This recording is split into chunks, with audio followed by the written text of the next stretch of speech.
누가복음 2장 8절부터 14절 같이 읽겠습니다. 그 지역의 목자들이 밤에 밖에서 자기 양떼를 지키더니 주의 사자가 곁에 서고 주의 영광이 그들을 두루 비추매 크게 무서워하는지라. 천사가 이르되 무서워하지 말라. 보라, 내가 온 백성에게 미칠 큰 기쁨의 좋은 소식을 너희에게 전하노라. 오늘 다윗의 동네에 너희를 위하여 구주가 나셨으니 곧 그리스도 주시니라. 너희가 가서 강보에 쌓여 그 위에 뉘어 있는 아기를 보리니 이것이 너희에게 표적이니라 하더니, 호련히 수많은 천군이 그 천사와 함께 하나님을 찬송하여 이르되, 지극히 높은 곳에서는 하나님께 영광이요 땅에서는 하나님이 기뻐하신 사람들 중에 평화로다 하니라. 아멘. 우리 옆에 있는 성도들 바라보면서 인사 나누겠습니다. 하늘에는 영광. 한번 따라서 하세요. 하늘에는 영광, 땅에서는 평화. 옆에 있는 우리 성도들 바라보며 인사 나눕니다. 하늘에는 영광, 땅에서는 평화. 오늘 말씀 제목은 너희를 위하여 구주가 나셨다라는 제목으로 말씀 전하겠습니다. 여러분 그거 아세요? 다람쥐가 큰 숲을 만듭니다. 다람쥐가 어떻게 큰 숲을 만들까요? 다람쥐는 도토리를 좋아합니다. 탐심이 많아요. 욕심이 많아요. 입안에 가득 도토리를 먹고 많은 것을 저장을 합니다. 겨울이 오기 전에 도토리를 모아서 땅을 파고 그곳에 저장을 합니다. 저장을 할 때 봅니다. 야, 이 큰 나무 밑에다가 땅을 파고 도토리를 저장해 두었어요. 그리고 수풀이 있어요. 풀숲이 있는데 그곳에다가도 또 저장을 해놓고, 통나무가 있네. 통나무 곁에도 땅을 파서 도토리를 저장해 뒀어요.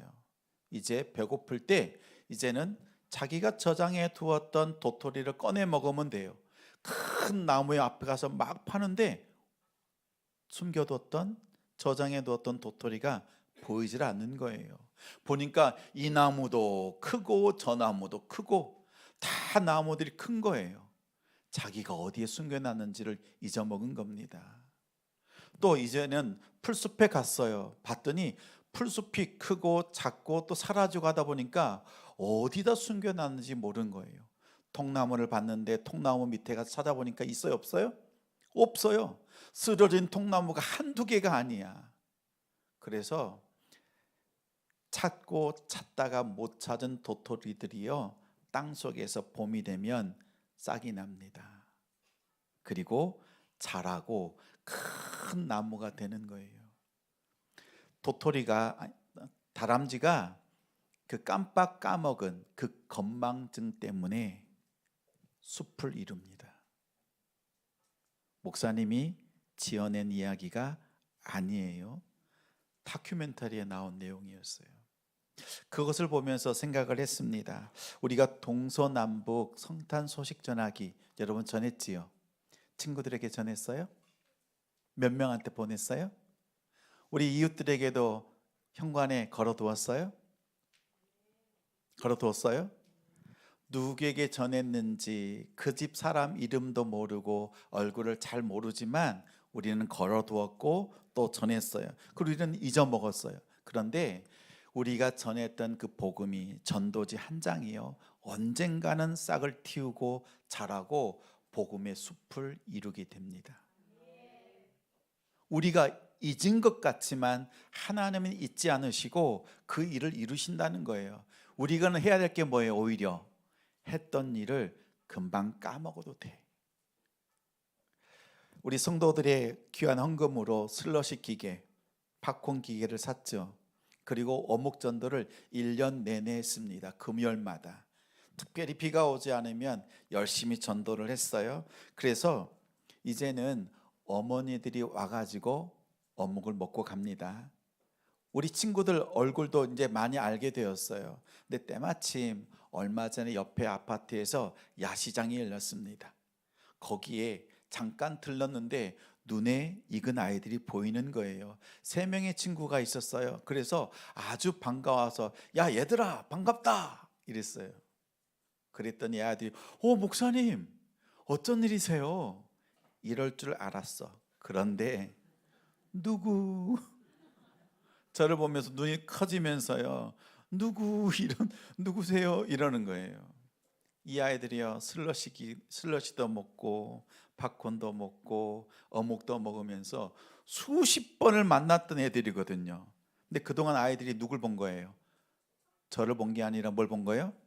슬러시 보고 팝콘 보고 어묵 보면서 온 거였죠. 그래서 그 순간 제 마음속에 섭섭마귀가 들어왔습니다. 이 자식들이. 그런데 그 중에 한 녀석이 이렇게 얘기하는 거예요. 어묵 목사님이다. 야, 너 그 어묵 많이 먹었잖아. 그 어묵 목사님도 몰라? 그러자 제 안에 들어왔던 섭섭마귀가 싹 사라졌어요. 알아주니까요, 이 마음속에 섭섭한 것이 사라졌습니다. 그때요, 다람쥐가 생각이 났어요. 준비하던 말씀이 생각이 났어요. 내가 선행을 베풀고 하나님이 기뻐하시는 일들을 하고 뭘 했고 내가 다 기억하고 있는 것은요, 하나님이 영광 받는 일이 아니야. 오히려 우리가 베풀고 섬기고 또 헌신했고 헌금을 드렸던 그 많은 것들을 오히려 우리가 잊을 때 하나님은 일하신다. 분명 한 해 동안 우리 성도들의 헌신과 헌물 또 하나님을 기쁘시게 해드린 그 아름다운 사역들이 있습니다. 그런데 오늘 이 시간부로 잊으십시오. 우리가 잊을 때요, 그것은 하나님의 영광이 돼요.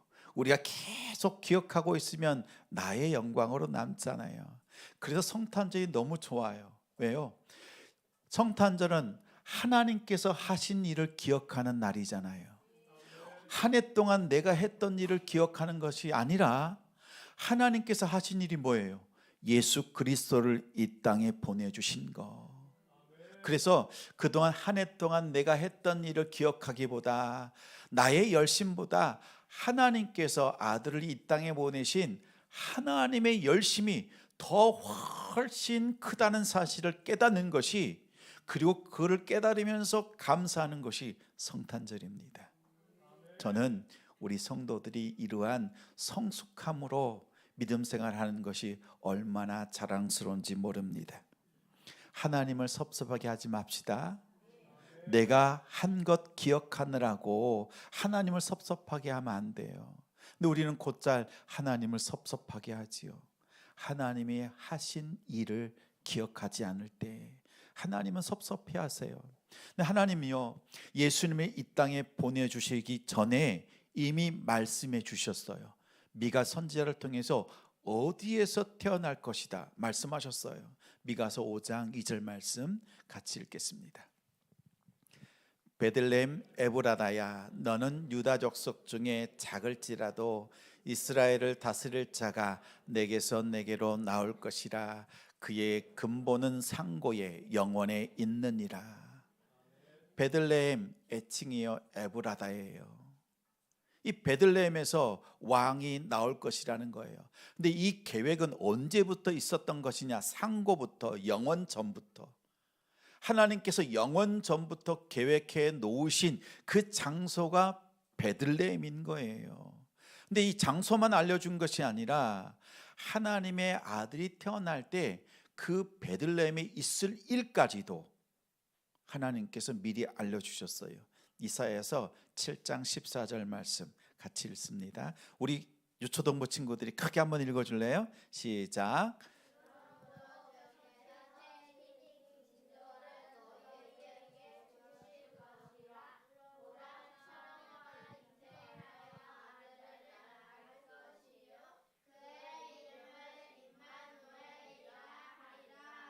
아멘.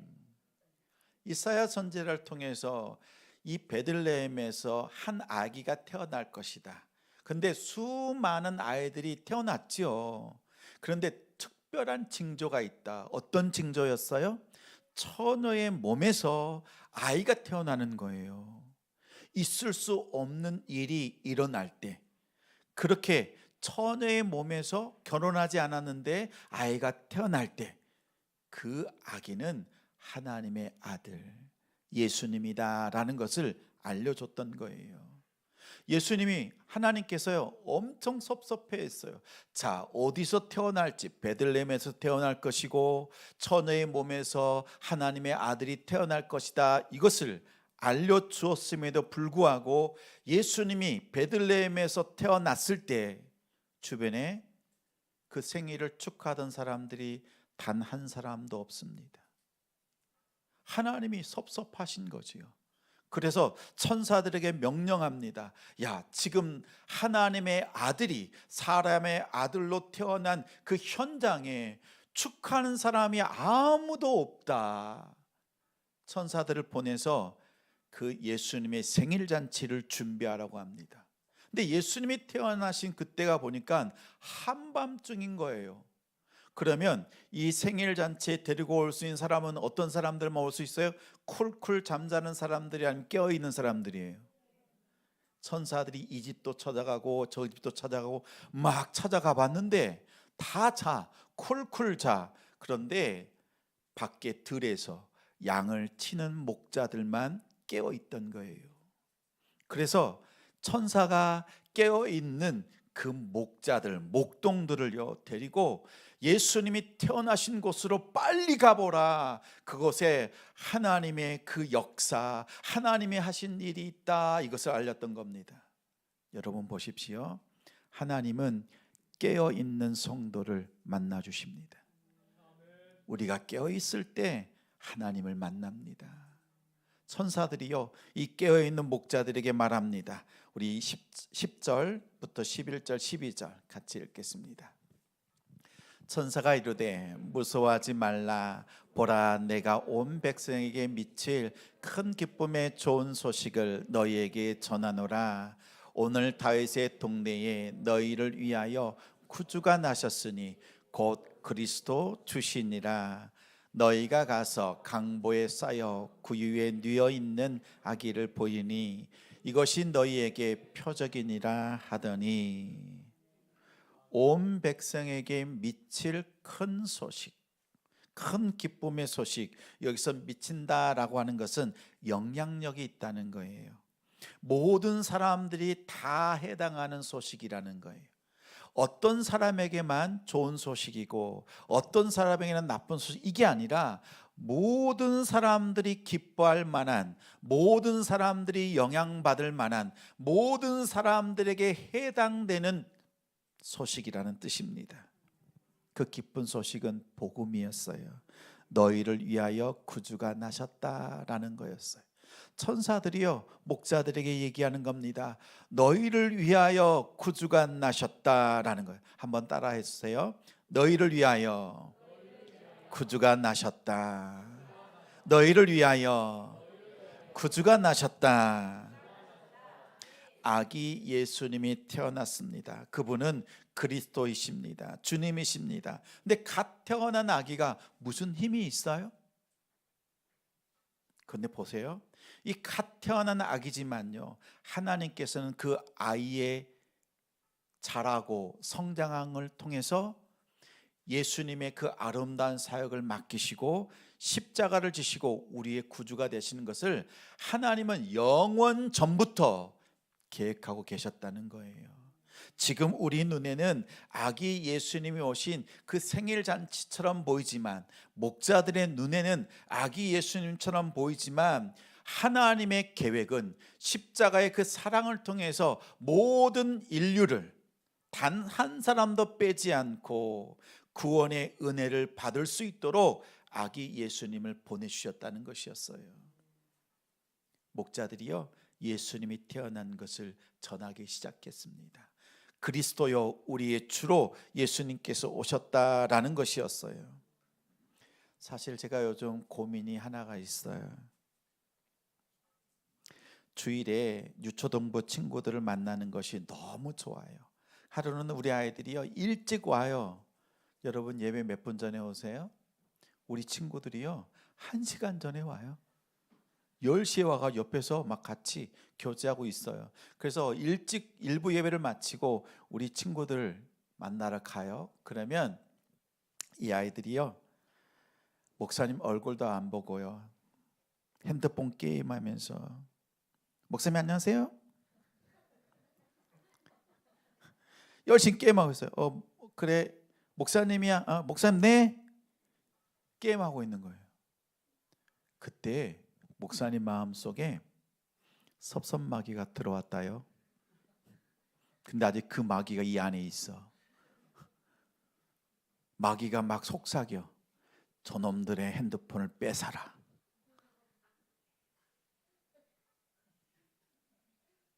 목사님 얼굴도 안 보고 말로는 다 인사해. 근데 얼굴 눈도 안 마주쳐. 그래서 섭섭마귀가 들어왔는데 오늘 성탄절에 우리 친구들이요 핸드폰 다 내려놓고 그동안 열심히 준비해서 하나님을 찬양하고 예배하는 모습을 보는 순간 섭섭마귀가 다 떠나버렸어요. 여러분 기억하세요? 우리 아이들이 핸드폰 좋아하죠? 게임하는 것 좋아하지요.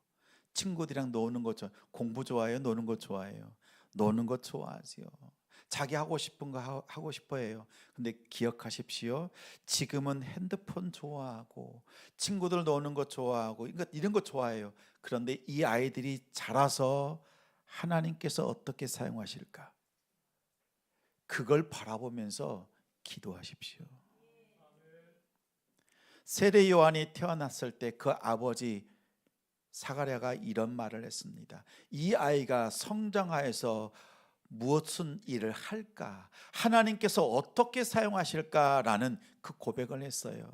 세례 요한도 어렸을 때요 아주 개구장이었을 겁니다. 아마 오늘날 태어났다면 예수님도 핸드폰 게임에 빠졌을 거예요. 그러지 않겠어요? 그 정도로 놀잇감들이 많지요. 근데 생각하세요. 우리가 성장하면요 하나님께서 어떻게 사용하실까? 오늘 목자들은 아기 예수를 보았지만 우리 예수님을 생각하지만 그 예수님께서 30년 뒤에 우리의 구주가 되시고 십자가에서 하나님의 사랑을 나타내 주셨다는 사실을 기억하면서 우리 다음 세대를 축복하고 또한 그 믿음으로 우리가 서 있는 우리 복된 가정들이 되길 바랍니다. 12절에 보니까 눈에 띄는 한 단어가 있어요. 구유. 구유가 뭐예요? 우리 친구들 구유가 뭐예요? 말, 소, 밥 먹는 밥그릇. 그렇죠? 밥 먹는 밥그릇이에요. 근데 이 구유가 눈에 들어옵니다. 예수님께서요 그 거룩하신 아기 예수님께서 구유에 누이시는 거예요. 한번 생각해 봤어요. 이 구유에게 입이 있다면 뭐라고 말을 했을까? 안 돼! 예수님 안 돼요! 그러지 않았겠어요? 조금 전에 당나귀가 나를 핥고 지나갔어요. 연물이 남아 있어요. 그리고 말, 소, 양이 먹는 그 더러운 구유예요. 예수님 저한테 오시면 안 돼요! 이러지 않았겠어요? 그런데 이 구유는 마치 우리와 같아요. 우리가 이 땅에서 죄 때문에 여러 가지 더럽고 추악한 삶을 살아가지만요 그 거룩하신 예수 그리스도께서 우리 안에 들어오십니다. 왜요? 우리를 사랑하시기 때문에 가장 가까이에 우리의 마음에 들어오셔서 내가 너를 사랑한다 이렇게 말씀하세요. 천사가 전해준 게 뭐였어요? 구주가 나셨다 였어요. 뭐예요? 앞에 뭐가 붙어 있어요? 너희를 위하여. 예수님께서 이 땅에 오신 목적을 밝혀두었어요. 예수님께서 그냥 오신 것을 우리가 기뻐하는 것이 아니라 여러분을 위해서 이 땅에 오신 분이 예수 그리스도세요. 우리는 구유처럼 더럽고 추악하지만 그 위에 아기 예수님이 놓인 것처럼 우리의 심령 속에 들어오셔서 우리의 가정 속에 들어오셔서 구주가 되어주시고 우리에게 구원을 베풀어 주시는 분이 예수 그리스도이십니다. 성탄의 목적은 한 가지예요. 여러분을 위한 하나님의 사랑의 손길입니다. 나를 위하여, 우리를 위하여 이 땅에 오신 예수 그리스도를 여러분의 마음에 영접하시는 우리 가족들, 우리 가정이 되기를 주님의 이름으로 축원합니다. 보니까 이번에는 천사가요 목자들에게 얘기하고 난 뒤에 갑자기 하늘에 천군이 나타나요. 하나님의 군사들이 나타나 가지고요 함께 하나님을 찬양합니다. 우리 이어서 13절 14절 같이 읽겠습니다. 호련히 수많은 천군이 그 천사와 함께 하나님을 찬송하여 이르되 지극히 높은 곳에서는 하나님께 영광이요 땅에서는 하나님이 기뻐하신 사람들 중에 평화로다 하니라. 오늘 가정, 우리 아빠, 엄마, 우리 자녀들 같이 왔어요. 한번 물어볼게요. 오늘이 만약 아빠 생일이라고 하면 누가 생일 선물을 받아야 돼요? 아빠가 생일 선물 받아야지. 오늘 엄마가 생일이라고 하면 누가 생일 선물 받아요? 엄마가 생일 선물 받아야 돼요. 그렇죠? 근데 성탄절은 누구의 생일이에요? 예수님의 생일이에요. 근데 왜 너희들이 자꾸 선물 달라 그래? 예수님의 생일이면 예수님께 생일 선물 바쳐야지. 왜 생일 선물 너희들이 달라 그러니? 여러분 기억하십시오. 성탄절은 하나님 앞에 가장 큰 선물을 드리는 시간이에요. 근데 더 놀라운 것은 하나님의 더 크신 선물이 우리에게 임한 것이 성탄입니다. 우리가 이 작은 선물로 하나님을 기쁘시게 드릴 수 있겠지만 하나님은 아들 되시는 예수 그리스도를 선물로 우리에게 주신 거예요. 우리가 부모님으로부터 생일 때 선물을 받으면 여러분 어떻게 해요? 엄마한테, 아빠한테 감사합니다 하죠. 그리고 기분이 날아가잖아요. 노래가 나오잖아요. 마찬가지예요. 예수님을 내 안의 구주로 영접한 사람에게는요 찬양이 흘러나와요. 오늘 보니까 그 천사와 천군이, 하늘의 많은 군사들이요 하나님을 찬양하기 시작합니다. 찬양했던 거예요. 출애굽할 때 홍해를 건너고 난 뒤에 미리암이요 하나님을 찬양했습니다. 모세가 광야 40년의 생활을 마치고 가나안 땅을 바라보면서 하나님을 찬양했어요. 그리고 예수님이 잉태할 것을 수태고지를 받았던 그 마리아가 그 소식을 듣고 난 뒤에 하나님을 찬양했습니다. 그것이 마리아의 찬가였어요. 자, 이제 우리의 삶 속에요 예수님을 나의 구주로 모셔드린 사람은요 하나님을 찬양할 수밖에 없어요. 오늘 예배의 첫 시간에 찬양을 올려드린 우리 집사님의 그 찬양이 있지요. 저는 10여 년 전에 찬양을 들었습니다. 근데 그때나 지금이나 은혜가 떨어지지 않아요. 아니요, 오늘 하나님의 그 은혜를 찬양하는데요 감격해서 눈물 날 뻔했어요. 하나님께서 얼마나 더 기뻐하실까 그렇게 또 생각하고 감사했어요. 그런데 우리가 성탄에 참된 의미가 있어요. 하나님께서 예수 그리스도를 이 땅에 보내주신 그 의미는 뭘까? 하나님께서 아들 되시는 예수 그리스도를 이 땅에 보내주신 것은 하나님께는 영광이래요. 하나님께서는 정말 기쁘시대요. 나의 사랑하는 사람들에게, 하나님 믿는 성도들에게 예수님을 주신 것이 하나님이 가장 기뻐하시는 영광이 되었다고 합니다. 또한 땅에서는 평화라고 합니다. 왜 평화지요? 하나님과 우리 사이에 죄로 인해서 막혀있던 그것을 예수님께서 오셔서 십자가를 통해서 그 죄를 다 없애주셨어요. 그래서 우리 사람이 하나님께 나아갈 수 있는 길이 활짝 열렸어요. 그래서 이제는 우리가 하나님과 화목하게 된 관계가 되었다. 그것을 평화라고 합니다. 당시에 이스라엘 사람들은요, 평화를 누리는 것 같았어요. 로마의 그 힘으로 다스리는 평화, 팍스 로마나라고 하지요. 그 힘으로 평화를 쟁취하는 줄 알았어요.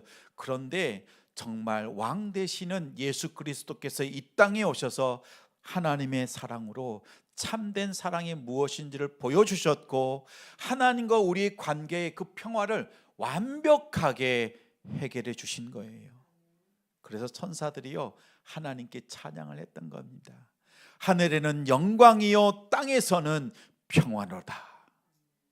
여러분, 이 아름다운 소식을 힘있게 전하는 우리 성도들 되시기 바랍니다. 우리 한번 고백할까요? 하늘에는 영광, 땅에서는 평화. 한 번 더요. 하늘에는 영광, 땅에서는 평화.